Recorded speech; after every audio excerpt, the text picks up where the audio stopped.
Naging palaisipan sa lahat ng netizens, ang pahayag ni Christy Fermin, kung saan may isang male na politiko ang sumusuporta kay Dominic Roque, at mismong ang politiko na ito ang may-ari ng condo unit ni Dominic kung saan siya nakatira.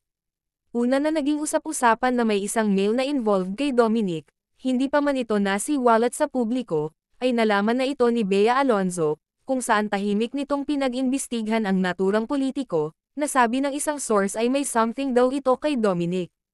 Kahit nalaman na ito ni Bea, ay pinagpatuloy niya ang kanilang relasyon, hanggang umabot na nga sana ito sa isang kasalan, na biglang naudlot, dahil this year lang nakumpirma ni Bea, na totoo ang mga usapan na naririnig niya tungkol sa kanyang boyfriend kung saan pinaimbestigahan niya nga ito ng pasekreto. Samantala, marami pang mga account ng mga plano sa kasal ni Bea Alonzo at Dominic Roque ang lumalabas. Ang pinakahuli ay ang kanilang sinasabing prenuptial shoot na orihinal na nakatakdang maganap sa Turkey. Isang advertising director na nagngangalang Carlo Torrio ang nagsiwalat sa isang natanggal na ngayon na Instagram story noong Martes ika-6 ng Pebrero na siya at ang art director na si JF Kalaymag ay nakatanggap ng tawag mula sa kampo, nang magkasintahan tungkol sa isang prenup shoot kung saan sila ay dapat na lumipad sa isang lugar sa pagitan ng Asya at Europa. Nakatanggap kami ng tawag last December para kunan ang prenup ni Bea at Dom.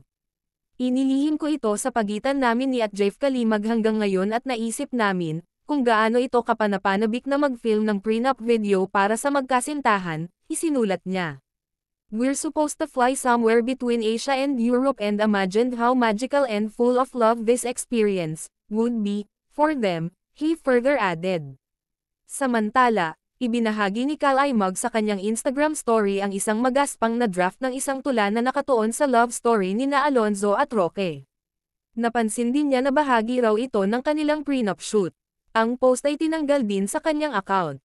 The poem read, sa maraming dulo ng daigdig, matagal nang naghahanap ngunit pareho na lang umiiral ng sabay. Nangangarap ipinagbubuti ang sarili. Kung isa tayo sa mga dulo ng mundo, ibig sabihin ay ginawa na natin itong bilog sa ating pagtatagpo. Binali ang tuwid na linya ng mahabang paghahanap. Upang gumawa ng hindi natatapos na kurbada ng mga landas, the poem also read. Natagpuan at pinagugulong ang kanya-kanyang buhay, na ngayon ay iisa.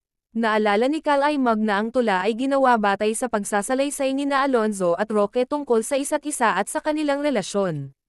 Sinulat ko ang tulang to para sana sa isa sa aming project ni at Carlo Torrio this year, Bea and Dom Wedding. Prenup film sa bansang Turkey sana ang plano bago matapos ang Q1, he said. Nakakagalak ang karanasan kasi sumulat ako hanggang sa mga salaysay ng dalawa. I wrote this poem which is supposed to be for what could be my and Carlo Torrio's biggest project this year, Bea and Dom's wedding. We were supposed to have a prenup film in Turkey before the end of the first quarter of the year. Naging masaya akong isulat ito dahil ito ay batay sa kanilang mga paglalarawan sa isa't isa. Nagpahayag naman ng kalungkutan si Kalaymag sa napabalitang hiwalayan nila, na baka hindi raw magtagal ang pag-ibig. Pawang malalaking bituin, pero totoong mga tao. Pero ganan siguro talaga ang buhay. Ganan siguro talaga ang pag-ibig, two big stars, but they're real people. But I guess life is like that. Love is like that, he said.